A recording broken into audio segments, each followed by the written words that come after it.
달콤한 말씀, 행복한 하루, 아침 말씀 묵상을 함께 나누도록 하겠습니다. 오늘 함께 나누실 말씀은요, 이사야서 30장 1절로 17절입니다. 여호와께서 이르시되 패역한 자식들은 화 있을진저 그들이 계교를 베푸나 나로 말미암지 아니하며 맹약을 맺으나 나의 영으로 말미암지 아니하고 죄에 죄를 더하도다. 그들이 바로의 세력 안에서 스스로 강하려 하며 애굽의 그늘에 피하려 하여 애굽으로 내려갔으되 나의 입에 묻지 아니하였도다. 그러므로 바로의 세력이 너희의 수치가 되며 애굽의 그늘에 피함이 너희의 수욕이 될 것이라. 그 고관들이 소안에 있고 그 사신들이 하네스에 이르렀으나 그들이 다 자기를 유익하게 하지 못하는 민족으로 말미암아 수치를 당하리니 그 민족이 돕지도 못하며 유익하게도 못하고 수치가 되게 하며 수욕이 되게 할 뿐임이니라. 내게 짐승들에 관한 견고라. 사신들이 그들의 재물을 어린 나귀 등에 싣고 그들의 보물을 낙타 한 장에 얹고 암사자와 수사자와 독사와 및 날아다니는 불뱀이 나오는 위험하고 곤고한 땅을 지나 자기에게 무익한 민족에게로 갔으나 애굽의 도움은 헛되고 무익하니라. 그러므로 내가 애굽을 가만히 앉은 라합이라 일컬었느니라. 이제 가서 백성 앞에서 서판에 기록하며 책에 써서 후세에 영원히 있게 하라. 대저 이는 패역한 백성이요 거짓말하는 자식들이요 여호와의 법을 듣기 싫어하는 자식들이라. 그들이 선견자에게 이르기를 선견하지 말라.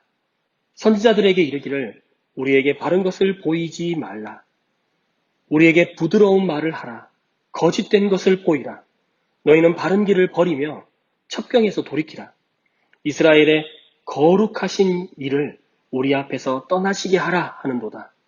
이러므로 이스라엘의 거룩하신 이가 이같이 말씀하시되 너희가 이 말을 업신여기고 압박과 허망을 믿어 그것을 의지하니 이 죄악이 너희에게 마치 무너지려고 터진 담이 불쑥 나와 순식간에 무너진 같게 되리라 하셨은즉 그가 이 나라를 무너뜨리시되 토기장이가 그릇을 깨트린 같이 아낌없이 부수시리니 그 조각 중에서 아궁이에서 불을 붙이거나 물 웅덩이에서 물을 뜰 것도 얻지 못하리라.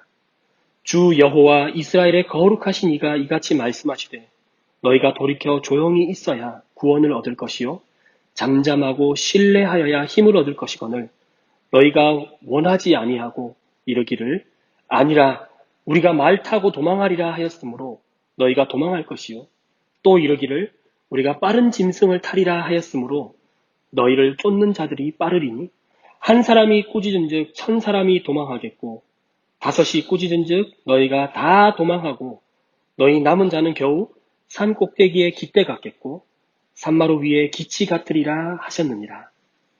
아멘. 오늘 본문은 주전 701년 아수르 왕 사네립이 예루살렘을 위협할 때 주신 말씀입니다. 선지자 이사야는 히스기야 시대에 애굽 의존적 동맹 정치를 고발하고 있습니다. 근데 그 당시 애굽은 샤바코 왕조가 생긴 지 한 10년 정도 된 시국이라서 아직 애굽 본국도 안정이 안 될 때입니다. 그런 애굽을 의지하는 꼴인 유다를 향하여 선지자 이사야는 말을 하고 있습니다. 이사야 선지자의 끊임없는 핵심 메시지는 이스라엘의 구원자가 누구인가 라는 것입니다. 그 당시 강대국 아수르가 북이스라엘을 멸망시키고 난 뒤에 예루살렘까지 위협하고 있는 그런 상황에서 과연 아수르를 막아줄 자는 누구인가? 이 이스라엘을, 이 유다를 구원할 자는 누구인가? 라는 것을 이야기하고 있습니다. 이사야는 예루살렘 성전과 왕궁의 주인이심을 주장하고 있지만 그 당시의 통치자들은 여호와의 활동 영역을 단지 종교적인 것으로만 하나님은 성전에만 있어. 하나님은 우리의 제사만 받으셔. 그런 종교적인 분야에만 제한하고 있습니다. 정치는 예루살렘 왕국에서 통치하고 있는 자신들의 몫으로 주장하고 있었어요. 그러니까 애굽을 유다의 정치적 구원자로 생각하고 있었습니다. 이사야 선지자는 그런 동맹 정치나 친애국 정책에 대해서 그 자체에 대한 비판을 하고 있는 것이 아닙니다. 이렇게 정책을 이끌어가고 있는 그 정치가들, 통치자들의 태도에 대해서 경고하고 있습니다. 하나님을 찾지도 않고 하나님의 의중을 물어보지도 않고 하나님의 뜻을 구하지도 않고 그들의 갖고 있는 경험과 그들의 지식을 바탕으로 그런 결정을 내린 것에 대해서 경고하고 있습니다. 그러니까 오늘날로 풀어서 말하면 하나님은 교회 안에만 있는 것이죠. 그러니 주중에 벌어지고 있는 세상의 일들, 그런 일들은 내 생각과 내 경험으로 그냥 판단하고 결정하겠다는 겁니다. 하나님은 교회에만 계시니 교회 밖에서 일어나는 문제들에 대해서는 그냥 내가 기도하겠다. 학교, 직장, 가정, 재정, 건강, 관계의 문제, 이런 등등의 문제는 내가 결정하겠다는 거죠. 이런 태도에 대해서 이사야 선지자는 경고하고 있는 겁니다. 하나님은 유다 백성을 낳고 정성스럽게 기르셨지만 그들은 고집불통이었습니다. 불순종하였습니다. 그런 고집불통, 불순종하는 자식처럼 하나님 아버지의 사랑을 버리고 애굽을 의지했습니다. 하나님의 뜻은 묻지도 않고 계획을 세우고 하나님의 의사는 여쭤보지도 않고 애굽과 동맹을 맺은 것이었습니다. 애굽 정도라면, 애굽이라면 나일강의 그 큰 문명을 바탕으로 이 강대국 아수르를 막아줄 거야. 실제로는 그렇지 않죠. 하나님은 애굽의 세력을 멸하셔서 유다 백성에게 수치가 될 것이라고 예언하고 있습니다. 유다의 사신들이 애굽의 도움을 얻고자 조공을 바쳤어요. 아수르에 의해서 이제 해안길, 이 바닷길이 다 막혀 있는 상황이에요. 그러니까 숫사자, 암사자, 그리고 독사, 날아다니는 불뱀이 들끓는 그런 사막을 지나가지고 조공을 바치러 가는 그러한 내용들이 나오죠. 그런데 이 모든 노력이 수포로 돌아가고 말 것이라고 오히려 수치가 되고 이들에게 5절에 보면 수치를 당하겠다고 그리고 수욕이 될 뿐이라고 얘기하고 있습니다. 유다는 이 이사야 선지자의 경고를 무시하고 하나님이 아닌 애굽의 도움을 구하려 합니다. 7절에 보면 하나님은 이 애굽을 향하여 가만히 앉은 라합이라고 합니다. 라합의 뜻은 자랑 또는 교만, 그 욥기에 나오는 사탄을 일컬어 라합이라고 합니다. 그러니 가만히 앉은 라합이라는 말은 겉은 무시무시한 괴물 같지만 실제로는 아무런 힘이 없는 그런 괴물을 얘기합니다. 실제로는 능력을 박탈당하고 움직이지 못하는 그냥 겉으로만 무시무시해 보이는 그런 존재를 말합니다. 애굽을 그렇게 가만히 앉은 라합이라고 표현했습니다. 하나님은 8절부터 이제 가서 이스라엘 백성 앞에서 서판에 기록하며 책에 써서 후세에 영원히 있게 하라 라고 말씀하십니다. 이것은 패역한 백성이요 거짓말하는 자녀요 하나님의 가르침을 들으려 하지 않은 듣기 싫어하는 자식들인 그들을 포기해버려서가 아닙니다.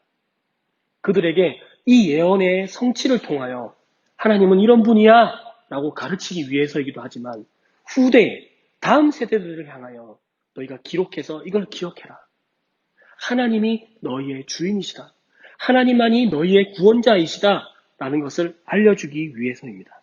그러나 백성들은 선지자에게 그런 듣기에 아픈 말, 듣기 싫은 예언은 하지 말고 자신들의 귀에 좋은 말, 심지어 이스라엘의 거룩하신 일을 좀 떠나시게 하면 안 될까?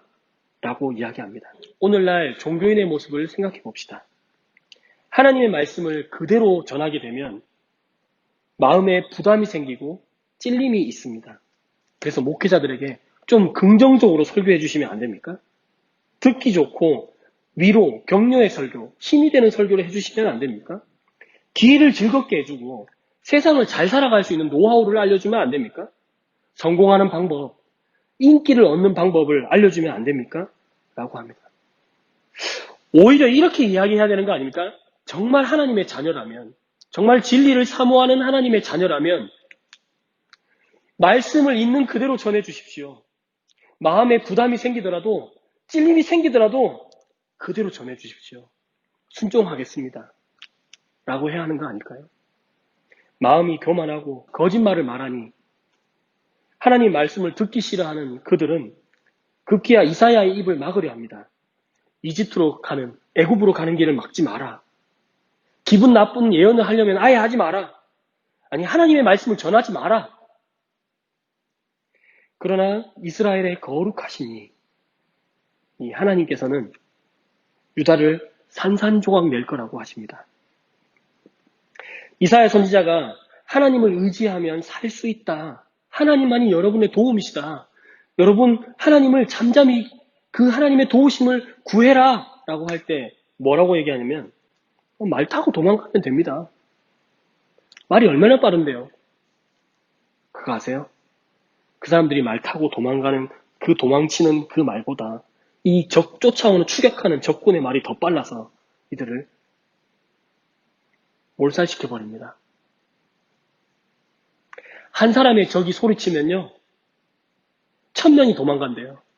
5명이 소리치면요 어디로 가는지 다 도망가고 다 전멸해버리고 없고 마치 산 위에 깃대만 하나 세워져 있고 저 산 꼭대기에 깃발 하나만 아주 초라하게 펄럭이고 있는 그런 아주 소수만 남는다고 합니다. 그런데 하나님은 회개의 기회를 주십니다. 15절을 보면 주 여호와 이스라엘의 거룩하신 이가 이같이 말씀하시되 너희가 돌이켜 조용히 있어야 구원을 얻을 것이요 잠잠하고 신뢰하여야 힘을 얻을 것이거늘.